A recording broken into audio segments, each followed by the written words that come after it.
All right, so we are now live with the webinar that we talk about mobile marketing and social media.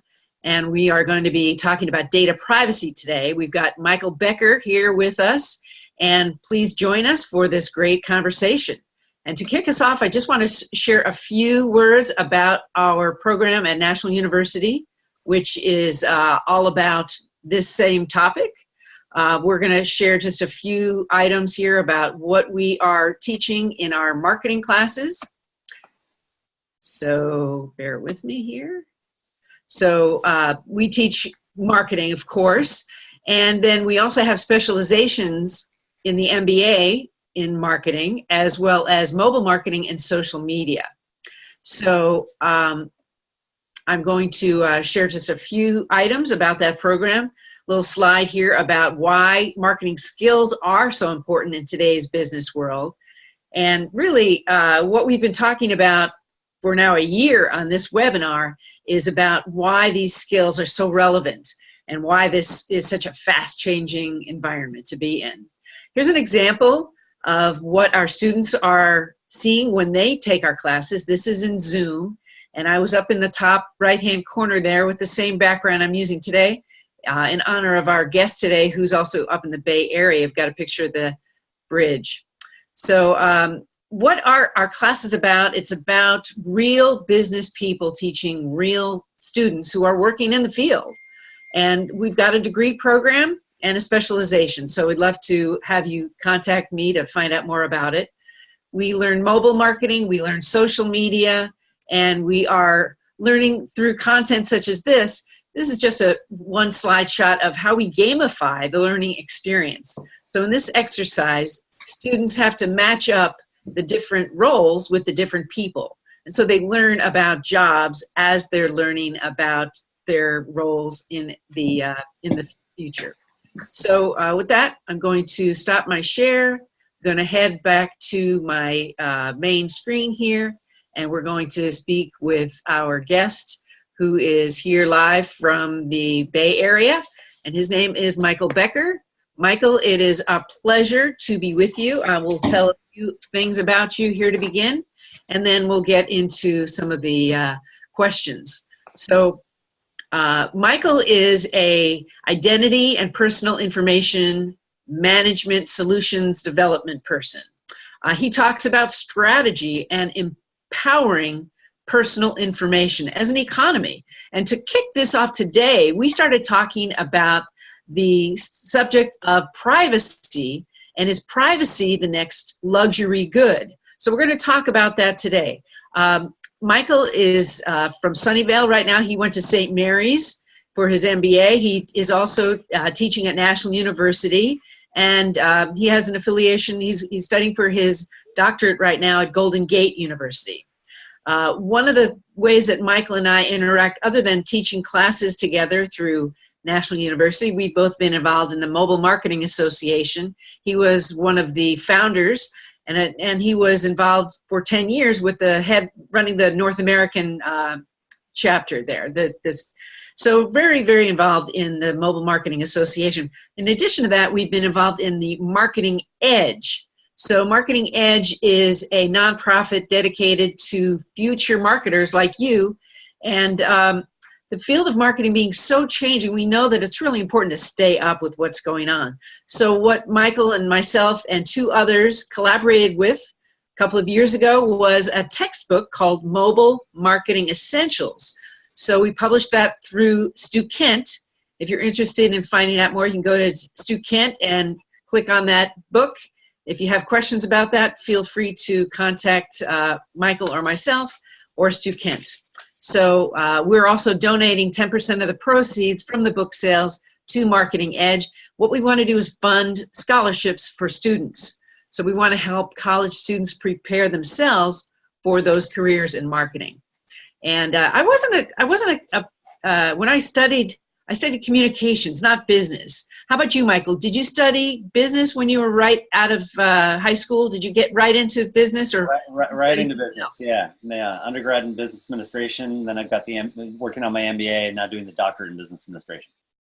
I have to tell you, we went to see St. Mary's College play USD on Saturday night. It was the 13th ranked NCAA team against USD, and it was a really close game. So it was really exciting to watch basketball, college basketball, that is. Yeah. But here today, we're going to talk about data privacy. We're going to talk about what is going on with your data. And to kind of, did I miss anything in your bio that you want to highlight? Oh, no, not necessarily. Just it's a super exciting topic, and let's just jump right in. Okay. Well, if you're on the call and want to make a question, just raise your hand or let us know. There's a chat you can question. So data privacy, about 96% of the people who are surveyed are concerned about their data privacy. Does that number surprise you, Michael? Well, first and foremost, I had a question. When you talk about 96% of people, let's be, what survey, what region, where, where are you getting that stat? I'm just kicking it off with where I've been seeing this stat not only in my travels. I just know that a lot of people are concerned with data privacy. I don't have the stats on that right now. Yeah, I know, and the reason why I bring that up is it's an interesting point to raise. Is we get really comfortable wanting to throw around numbers. People concerned about this or that, and so on one side, yes, it doesn't surprise me at all that depending on the subject or the audience to which you're surveying, especially today, people may suggest or align with a certain residency or concern about their privacy. However, when you start digging into that, what we find from research is that while they may on one side state they're concerned, their behaviors may show something completely different.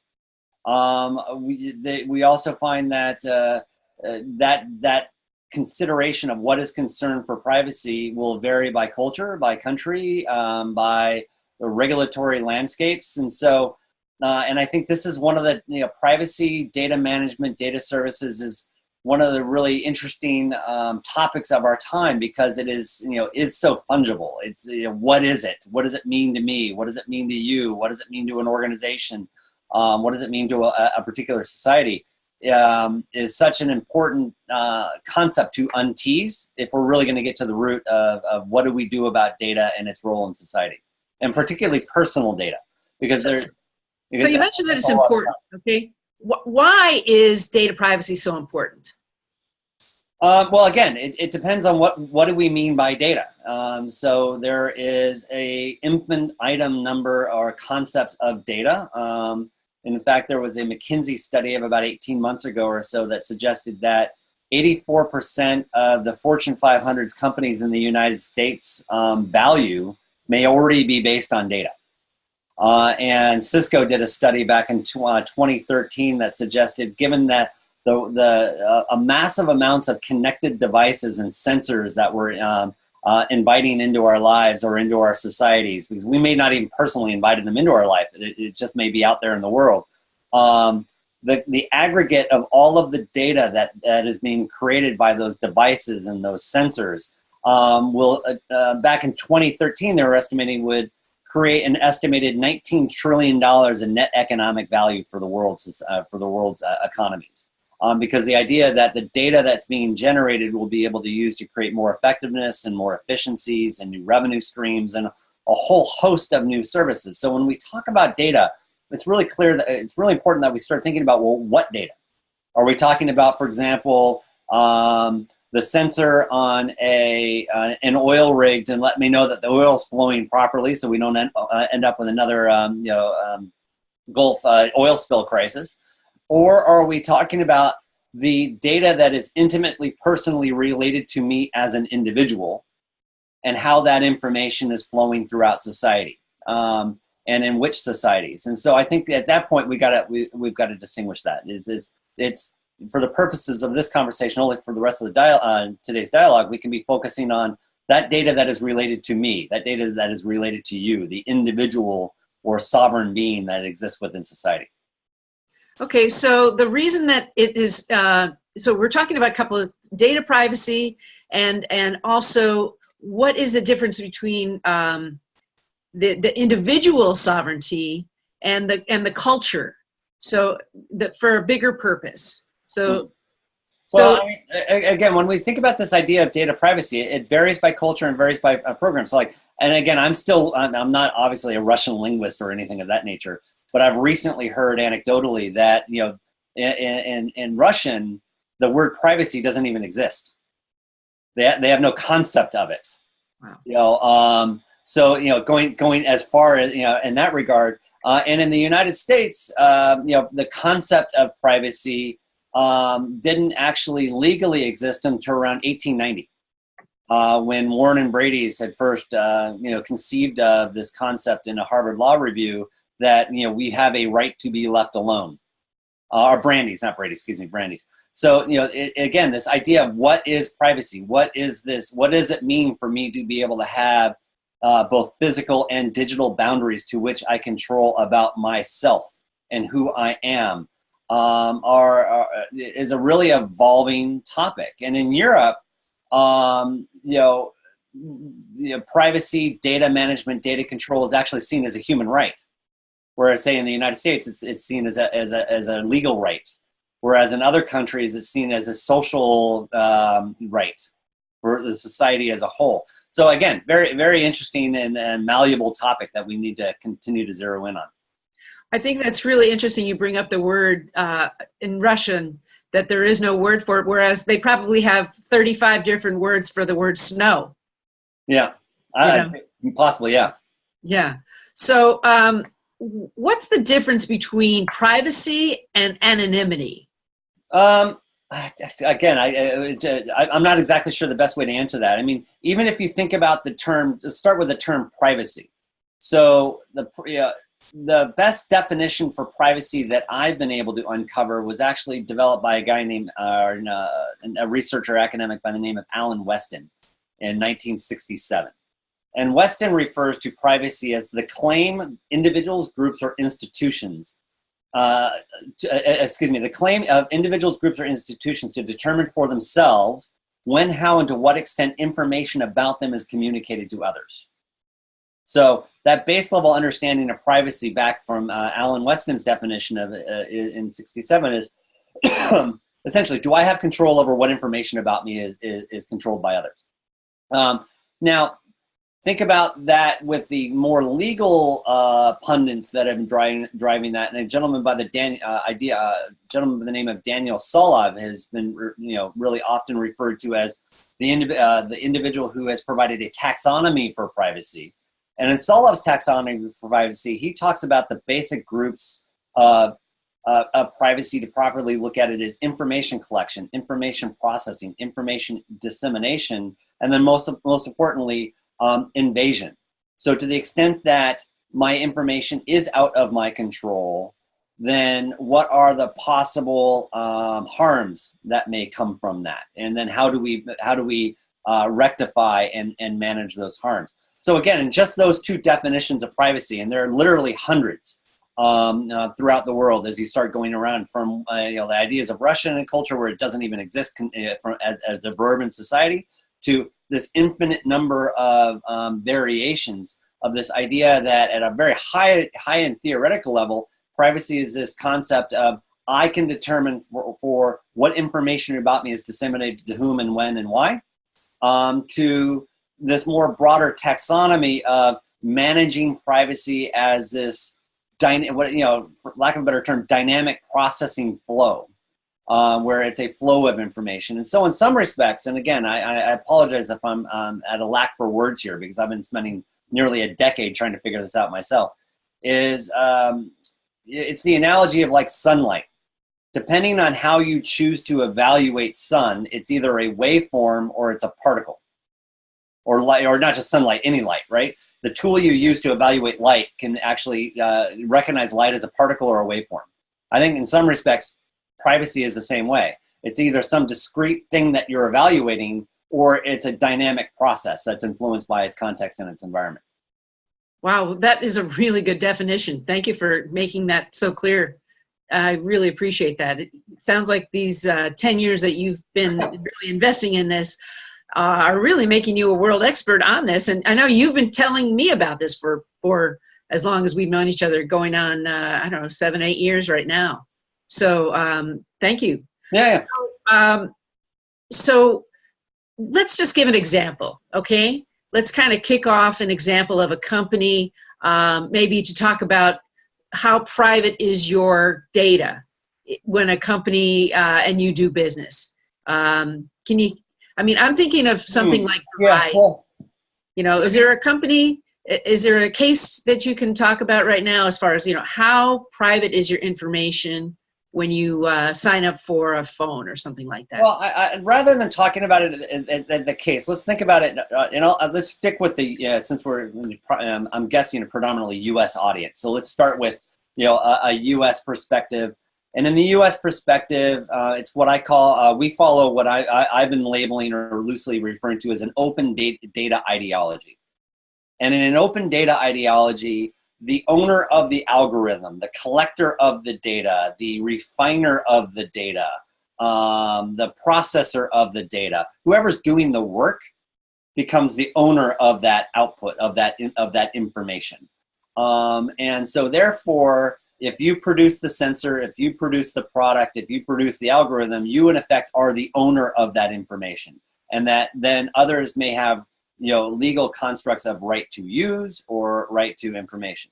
So let's think about that typical marketing process. In a marketing program, we often refer to as the opt-in, right? I'm going to get somebody to opt in to my particular services. And so when I share that information with that company, my email address now becomes their asset, right? And they have the rights to use that. And then we have best practices or regulations in the society, such as the Can't Spam Act or other regulations that suggest that once I've opted in, and again we call it the notice, choice, transparency, and control. Essentially, when you opt in, you have certain regulatory and best practices that you need to give people notice that you are collecting their information, notice what you're going to do with that information, choice, giving them the opportunity to opt out at any time, transparency, it's very clear what your intentions are, and control, they can opt out. But in that context of opting in, just with that simple example of opting in with my email, it raises a question: who owns that email, right? Who has ultimate control? If we go back to Alan Weston's definition of privacy, the right to control the ability to determine who has access to my information, when they have access to my information, for what purposes do they have access to that information, and to what extent can they use it and communicate it. Just on that idea of opting in with my email raises a whole host of questions. So I've given you, the company, my email address. You have the right to use it. Does that give you the right to sell it? Does that give you the right to provide it to third-party partners? Does that give me any remuneration in the case that you had a data breach and my email is now out there? What obligation do you have to me to potentially pay me for potential risks or harms? I mean, there's just, maybe we can pause and stop here for a second, but it's this idea of how data is used and for what purposes is it used and what value is exchanged in its use is really important. Some other ideas, let me stop there, and then I think if you can ask another question, we can get back to a more maybe salient conversation.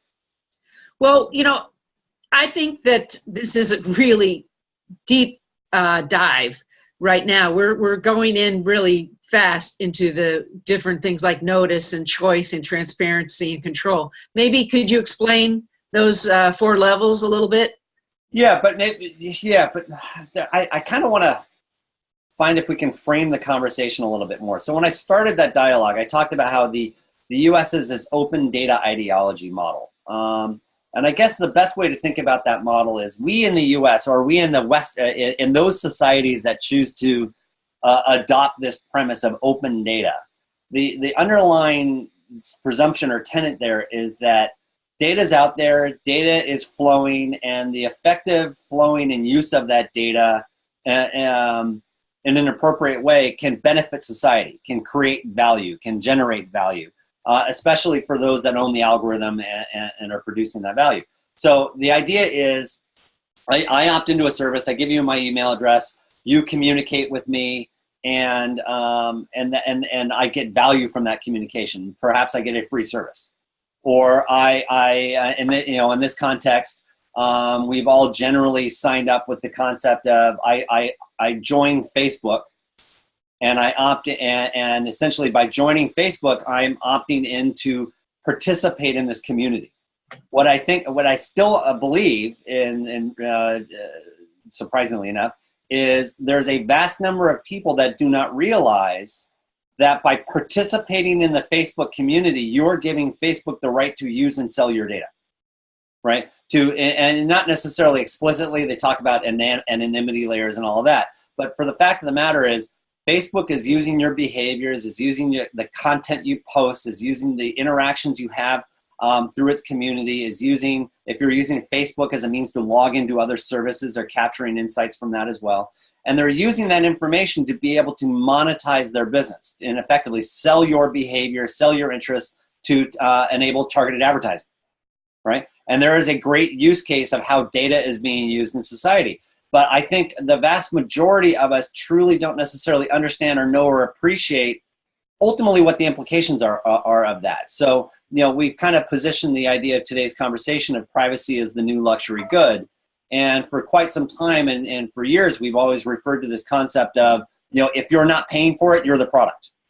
And there's a great example of that. I'm not paying for Facebook, so therefore I become the raw material to Facebook for them to then generate and use my behaviors as a means of producing value for them and their clients and their businesses. So I essentially become, and maybe the better term in that analogy is, if you're not paying for a product, you're not necessarily the product. What you are is the raw material, right? If you're not paying for so I would actually, on this note, I'd never really thought about it until this conversation today. That might be a better way of articulating that concept. If you're not paying for a product or service, you are the raw material. The information and the data and that is being produced from your behaviors and the service that you're getting for free is used as a raw material to then produce other revenue, such in the case of like the Facebook example, advertising revenue. So I can just see the supply chain starting from you, the raw material, all the way through to the Facebook channels and to the next level who they sell it to. Correct, and again, that's and it's interesting enough. Like data, it's a fungible good, so it flows and it can be copied and it can be replicated and without necessarily loss. So data in itself, as an inherent property of something, we don't know exactly what it is.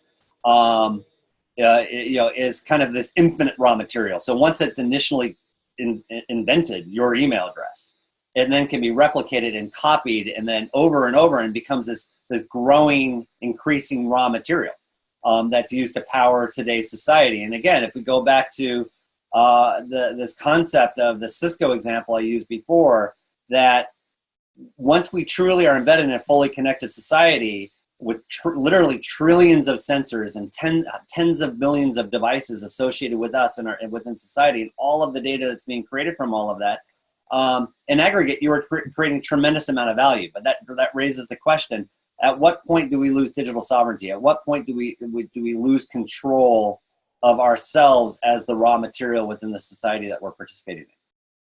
And we don't have an answer for that yet, but we are working on it. No one does. Yeah. So Facebook, just speaking of them, they just sent me a notice this week that I've been with them for 10 years. Mm-hmm. So I kind of reposted that and I said, well, I wonder how much data they've scraped from me. And I put that out there and a lot of people commented on it. Well, the nice thing is, and there are some really fundamental shifts and changes that are happening throughout society. And Facebook's, and arguably, and to their benefit, is a big proponent of this, in that you can go to Facebook now, and I don't remember the exact menu structure to do it, and get a downloaded file of all of the information they have on you. And so that's becoming easier and easier to do, to be able to go to companies and understand what information they have on you. And in fact, in Europe, it's probably an appropriate time to raise this point, there's an emerging legislation called GDPR, or the Global Data Regulation Protection Act. I've read about that, yeah. And GDPR officially takes into effect May of 25th, 2018. Yes. And it effectively gives you the legal, the human right, if you will, to demand of organizations, specifically Europeans. GDPR is a European citizen regulation, not a U.S. So we don't have that right yet. But I know California is working on it, and as are other states. But in Europe, European citizens come May 25th will have the legal right to be able to go to any company and say, give me the information you have on me. And that company has the legal obligation to respond. And if they do not, en masse, they run the risk of being fined 4% of global revenues or 20 million euros. So Europe has taken this to the other extreme. So what I'll call and so again, I apologize for bouncing around a little bit. But on one extreme, you have what we call the open data model. The owner of the algorithm owns the data. The free flowing of data to society in aggregate benefits society significantly. On the opposite extreme, in the European model, you have what I'm referring to as the individual sovereign model, that the individual has the right to go to any corporation and say, give me the data you have on me. And if I so choose, I can demand that you delete me from your database or cease using my data in particular ways if you are unable to fully vet me out of the system, to give me a digitally transportable format of all of the data you have on me. So again, two different, very distinct ideologies that are starting to unfold within society right now. Well, I'll be paying attention to what happens in Europe in May. That'll be really interesting.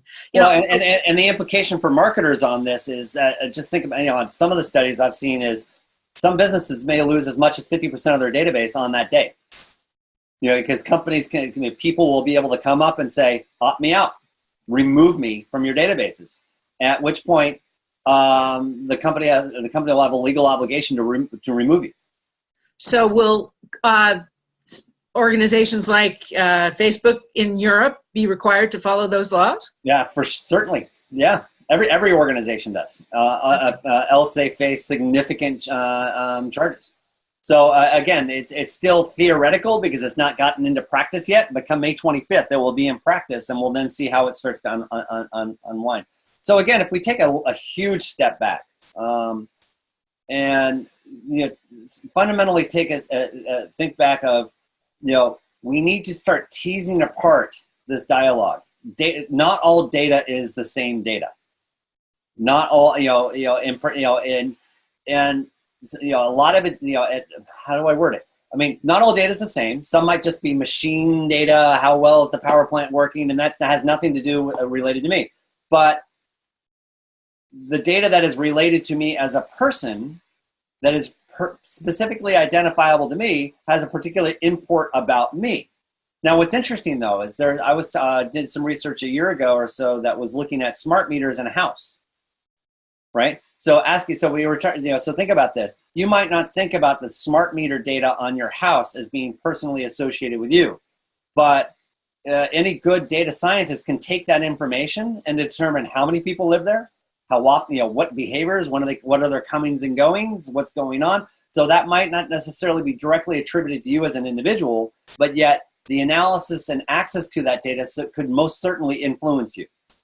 It could most certainly be used by businesses to dictate the types of advertising they give you, the types of engagements they offer you, whether or not they offer you those engagements or not, and or for other nefarious reasons. So again, it's critically important that we start to tease apart the fundamental meaning of what is data, and the granularities of that data and how it relates to me. And we're nowhere near being able to really do that at any reasonable scale. Well, it's good to see that there's scholars out who are kind of creating the content and putting this out there so that others can continue to debate and decide and move forward on what will be the roles that we all play in this. Well, let me give you an idea. So I hopefully just banter back and forth on this a little bit. If we think about let me just get rid of the smart meter example real quick. Let's just think about data related to me as a person. So as a marketer, we'll often refer to as descriptive data, like my name, my demographic. I'm a male. I live in you said in Sunnyvale. There's things about me that we can describe me on. That's a certain type of data, and it's important. And historically, that's what we used for segmentation data. Let's go after Males 30 to 50 that live in Sunnyvale that meet this particular demographic profile, and let's market to them. So that would be one methodology of segmentation. Then as time moved on, we started to get this other idea of this, what we'll call implicit data. And this is data that you could observe of me, monitor my behaviors when I'm going in and out of the store, understand my purchase history, my social interactions with you. And implicit data is getting incredibly granular because, for example, with things like beacons in stores and cameras in stores, you can get a lot of implicit behavioral data about me as I'm walking around in your environment, in the real world. Then you have another layer of data called explicit data. And this is the data I tell you specifically about me that may be generated from my search queries, or me filling out forms on a website, or filling out a postcard or a registration card that I may send in about your product. Preferences that I may express to you. And that explicit data is critically important. Then we start talking about, in modern marketing, we often refer to this idea of contextual data. What's the weather outside? Is it raining? Is there what's going on with the stock market? Is there context associated around me? What time are you zone am I in? Or what time is a particular activity happening? Where am I? What's my location at any given moment in time? And that context is critically important for generating and driving engagements. And then finally, you have in the new world of these connected devices we're bringing into our lives, this idea of intimate data. And my intimate data is like, what's my heart rate right now? What's my blood glucose level? Did I get enough sleep last night? Did I get my 10,000 steps in today? All of that intimate data that it's about me as an individual and or the immediate circle of people around me. Prior to these devices like my smartwatch didn't exist. So there's this new intimate layer of data that's coming on. So if you think about it, descriptive data, implicit data, explicit data, contextual data, intimate data, wrapping all of that together, that's what we call big data, right? From an individual, right? And then take all of the people out there, and that's what Facebook's doing, and Amazon and others. They're taking all of this data that they can intuit about us, throwing algorithms on it to then create probably what's the most important data of all that's going to influence us significantly the most in society. And that's what I refer to as derived data. So essentially, we're taking all of these data points about me as an individual and then deriving a label and putting a label on that. So for example, he has the propensity to buying this type of product, or he has the propensity to having that type of disease, or he has the propensity to vote this way. And then that derived insight is then often what marketers will use to influence the targeting of their advertising, or use to influence whether or not they give me a discount or not, or an offer or not. And in fact, I was looking at one of the data broker companies that are here in the US, and they have over 4,000 data points on nearly 700 million people. And they've applied over 1,500 labels to each and every one of us. And then they're selling those labels to be able to then power the future of marketing, commerce, and business. So you went from descriptive all the way to derived.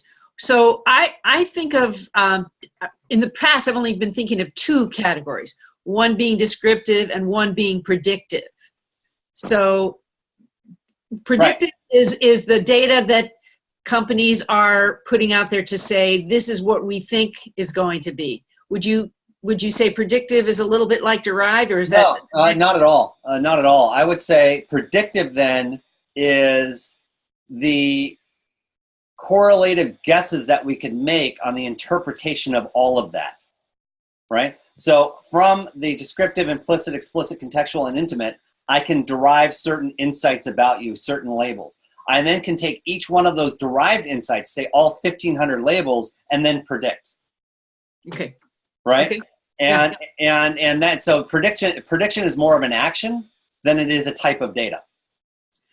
Right? Understood. And so again, there's these nuanced layers. And so as we start thinking about ourselves living in a data-driven, connected society, to what extent do people have control over this? And how do I have control over this? And then if you think about it, you have these companies. Let's give you another great example. And again, I don't want to be, I truly believe in all the positivity of data, and I don't want to necessarily be raise or promote any fear mongering. But if you think about, you might have heard about the Equifax data breach that happened last year.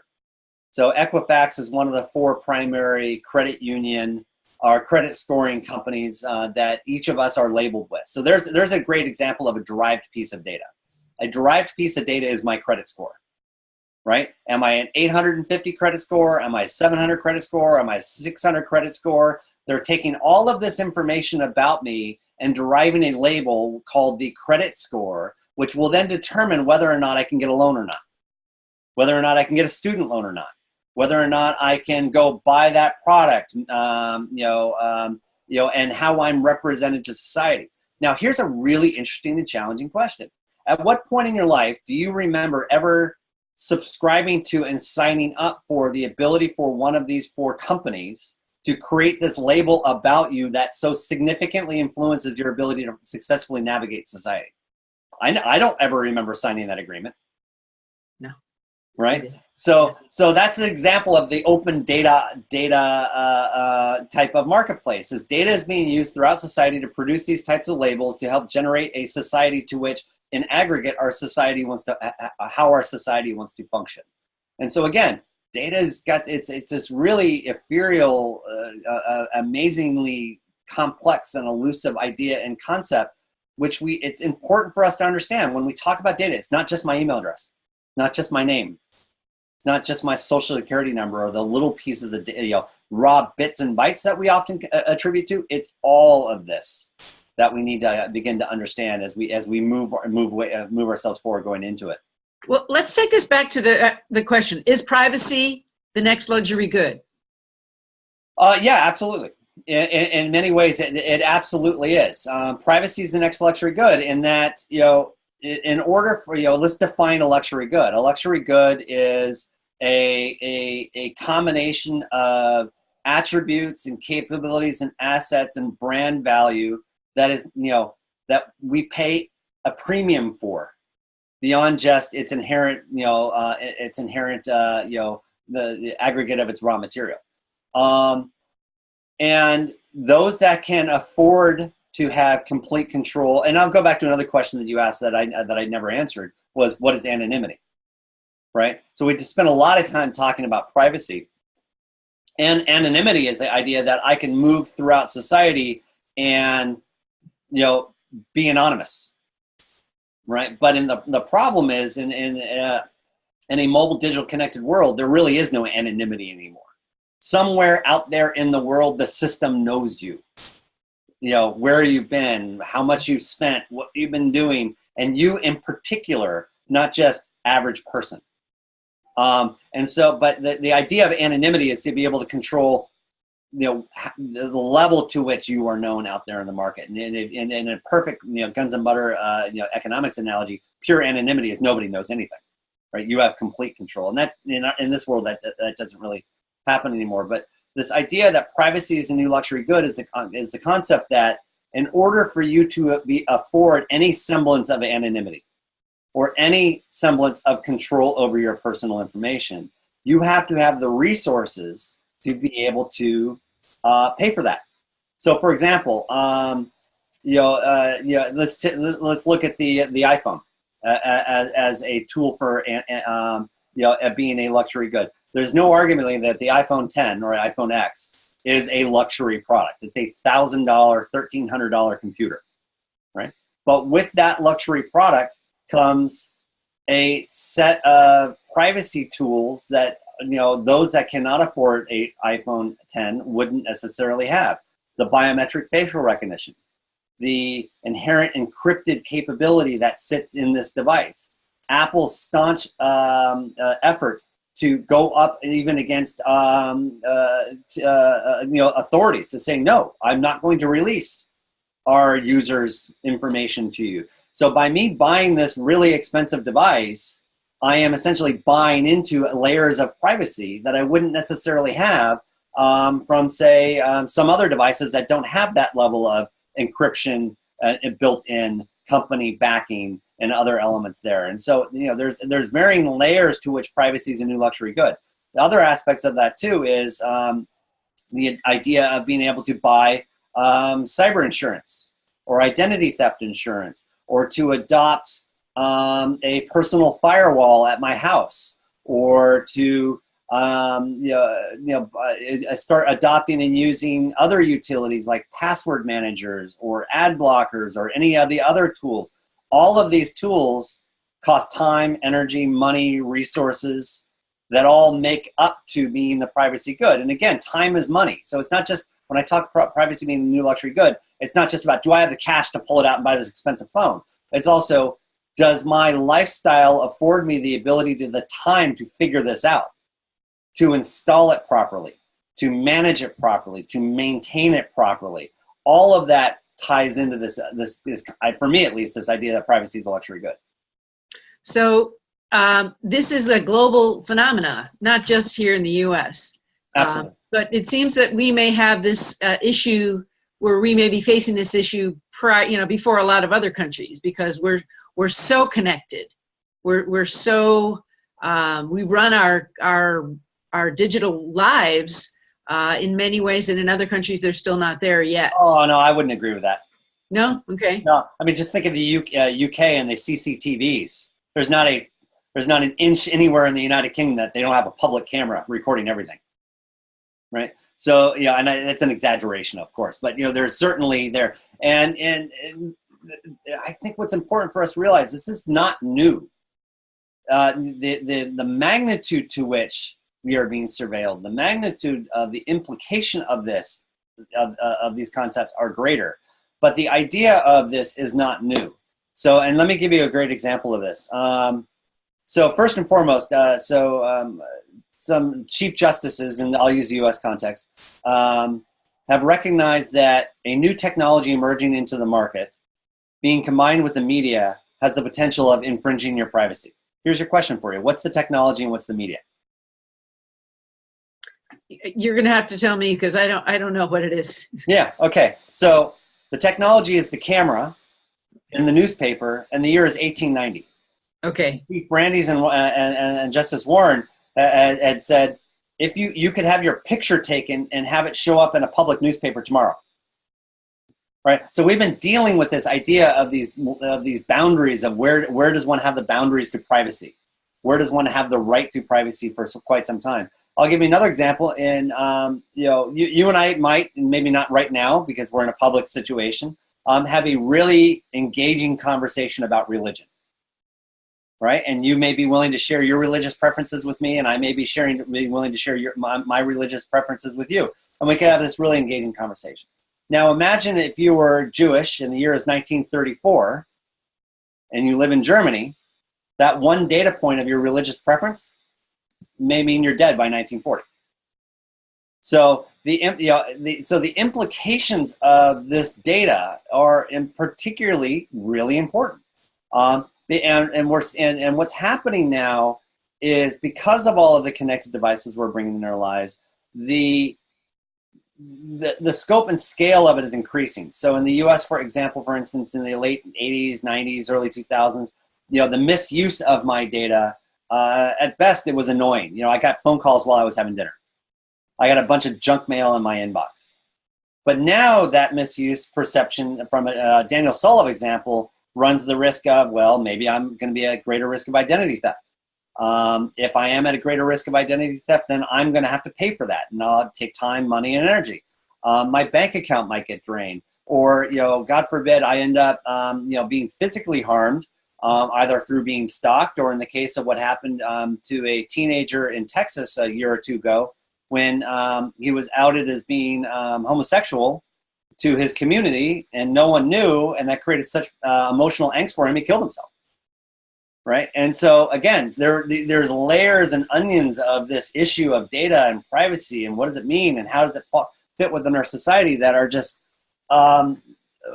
so incredibly important, beyond just, hey, opt in for my newsletter and get my information, or let me sell you some goods or services. I mean, all of that's important too, but we have to deal and manage all of these different layers.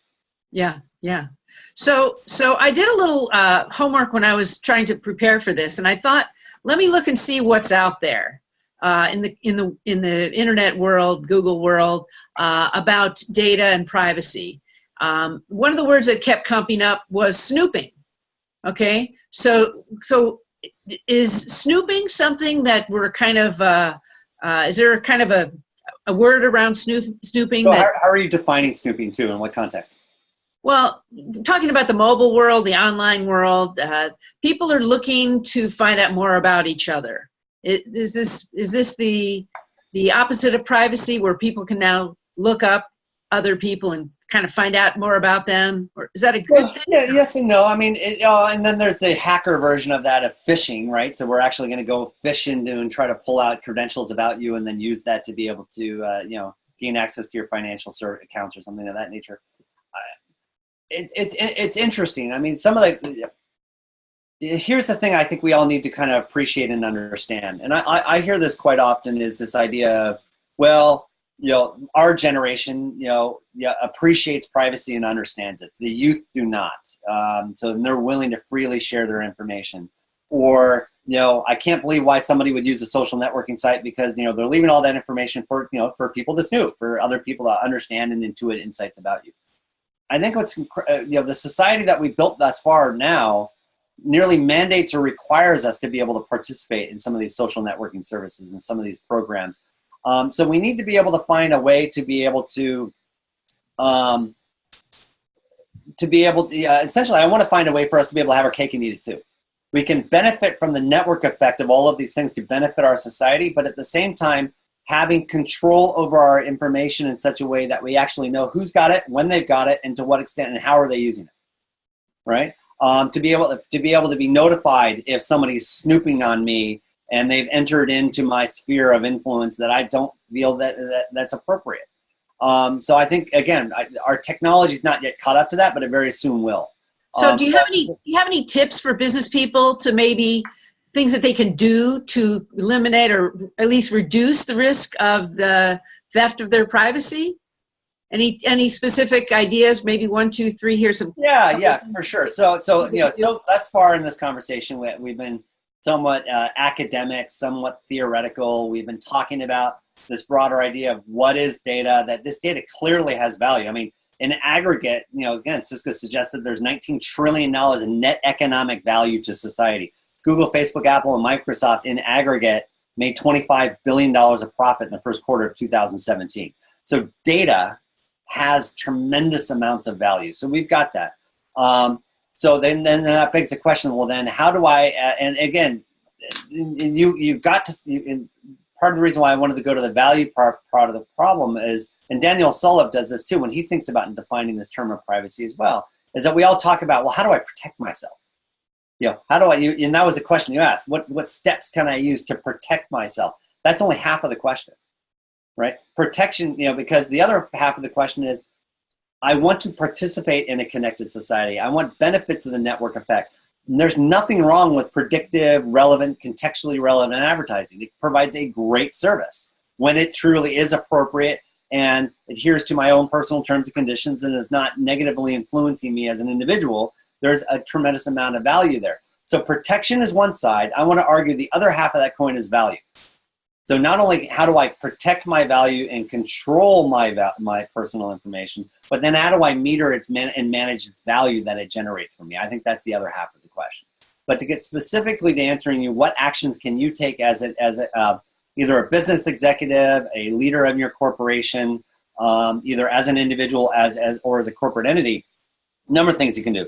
One, there's just general basic behaviors. Don't use the same username and password for every site, right? Use strong passwords, not just password 123. Be careful of where you surf on the internet, right? And make sure that you properly install virus protection software and malware protection software on your computing devices that you use. Ensure that you have appropriate firewalls, both at work, on your computer, and on your home network. So there's companies like Fing and eBlocker and other, where you can actually have a personal firewall at the port coming into your house, not just on your computer. That will protect all of the connected devices that are there in your life. Adopt a password management tool. Install a tracker monitor. I don't necessarily, everyone calls it an ad blocker, and about 11% to 38%, depending on the country that you're in, uses ad blocking software in their browsers on the computer right now. But I want to be careful not to call it ad blocking, because there's benefits to ad blocking. Don't just block ads. What you want to do is block monitoring you don't agree with. Block the stop the advertising that is not beneficial to you.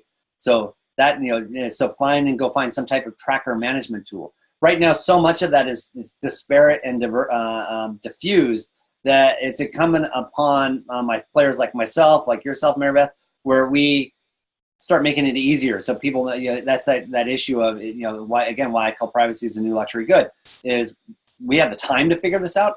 The average person doesn't, right? They've got to go to work every day. And not that you and I don't go to work, but our work is this. So we're afforded the opportunity to think about it. Most people don't have the time to figure this out. So we need to help pull all of these different types of pieces of tools together. And that's just one small list of things that people can be doing to protect themselves.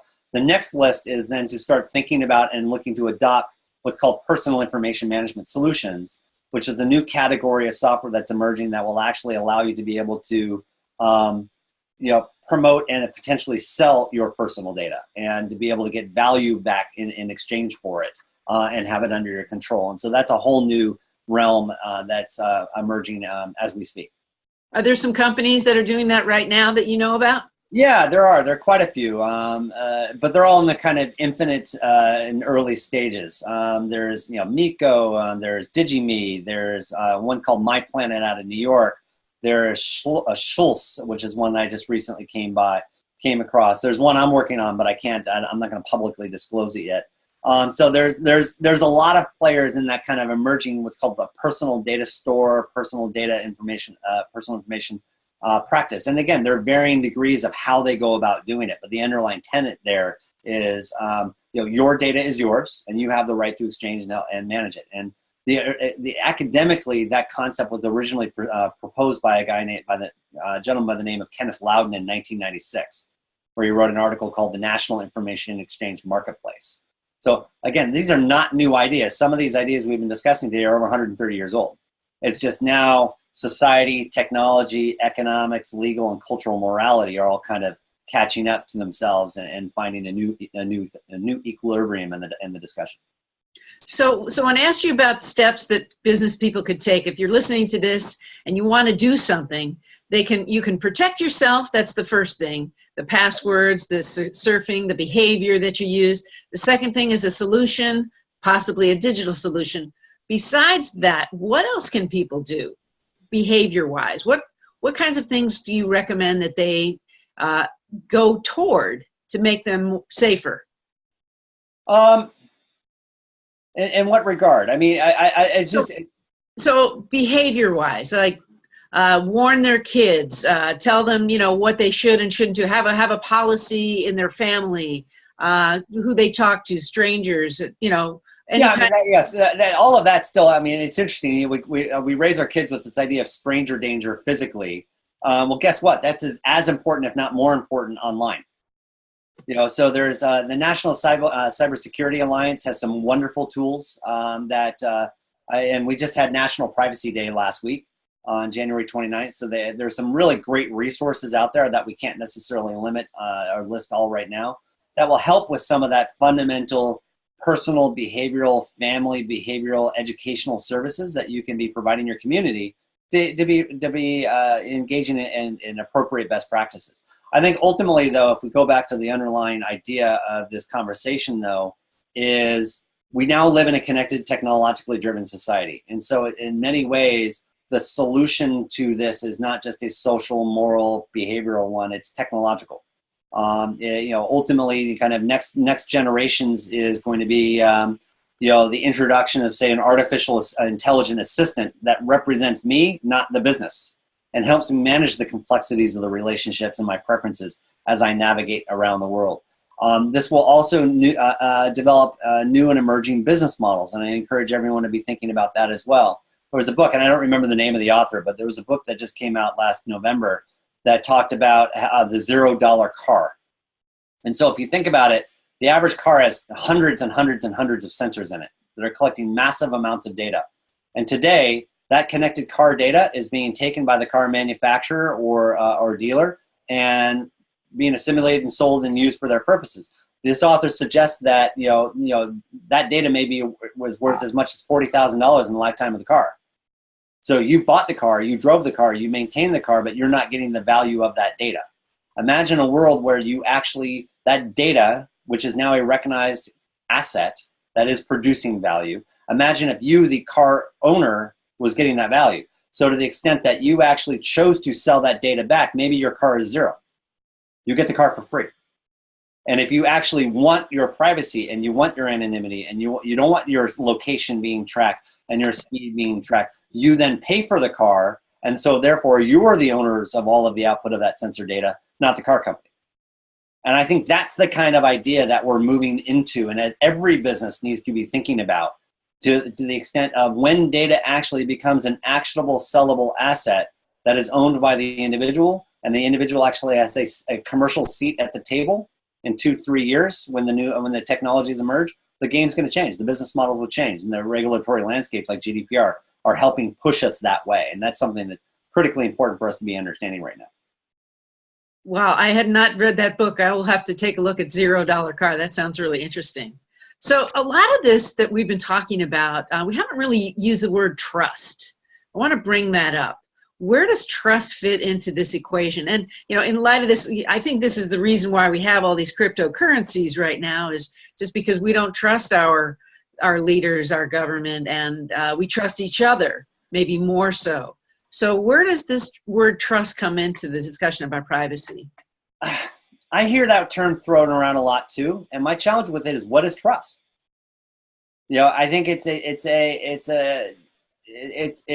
one of those terms that is loosely thrown around that everybody thinks they understand, and we really don't. What does it mean for me to trust you? I think at a high level, it means that you're going to do what you're going to say you're going to do.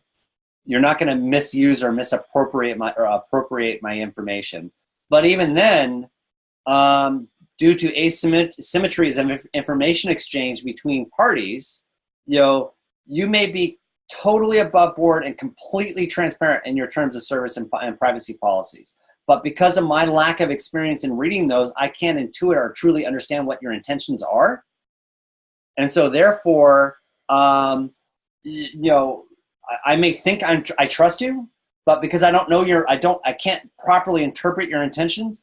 I may be giving you the information on trust, but in reality, if I truly understood the context of the situation, like the value that the ultimate value of my information, say 2, 3, 4 years down the road longitudinally, maybe I wouldn't do it. So I think trust is a really, really hard concept to wrap our hands around. It is important though that inherently at a high level, when you ask people, do they trust government? The answer is no. Do they trust corporations? The answer is no. Do they trust advertisers and social media companies? The answer tends to be no. They tend to trust their regulated bodies, like there's higher levels of trust for like banks or insurance companies or for our friend relationships. But again, I think trust is a really, really hard one that we need to spend a lot more time on. But as marketers, we can be really tricky. We can throw terms around that, and then I'll leave you with this concept. One of the things that I think is particularly difficult with privacy in general and the whole conversation we've been having today is partly because, like, my issue, I've been all over the map a little bit with this conversation, there was a study that was done out of Stanford just about a month or two ago that recognized this concept of the privacy paradox. And the privacy paradox is, I know I should be adopting behaviors that are more secure. I know I should be spending the money to protect myself. I know I should be doing these things and want to do these things and intend to do these things. But if those things are too complex, cost too much money, if they create too much friction, I will not do them. And that's the paradox. This idea of consciously enacting or unconsciously acting in behaviors that are against my intent, my initial intention of acting more privately secure, and marketers take advantage of that. They know the privacy paradox, and so the simpler we can make it, the clearer language you can use, the terms like trust that we can throw out, simplified frameworks like the privacy notice, choice, and control will essentially the $5 coupon or offer that serves my immediate gratification now will lull me into engaging, even though that was against my initial intentions of wanting to be more secure and adopt more practices. So that's another thing that we need to figure out is how do we effectively manage the privacy paradox? I think one of the ways we do that is through awareness, having conversations like this, through the creation of any number of the tools that I've just suggested, password managers, ad blockers, and such, adopting those tools and learning to adopt them in a way that the technology recedes and disappears so it's not in your face and creating friction for you on a daily basis. There's any number of different things that we have to enact to address that. So where can somebody find you, Michael, if they have a question that they didn't get answered today? And I wasn't able to do that. So what's a good way to... So I'm on LinkedIn. I'm everywhere. I'm on Twitter at Mobile Direct. I'm on LinkedIn at Digital Sovereignty. You can reach out to me via email at michael@identitypraxis.com anytime. And if you have any concepts, ideas, papers, articles, both professional, academic, please reach out. I'm thrilled by this topic, as you can see, and I'm desperately trying to find a way to bring all the pieces together and to understand it. Well, hopefully this was helpful not only to you, but to our audience, and we will be sharing this out there. So thank you so much. Yeah, my pleasure. Okay, thank you.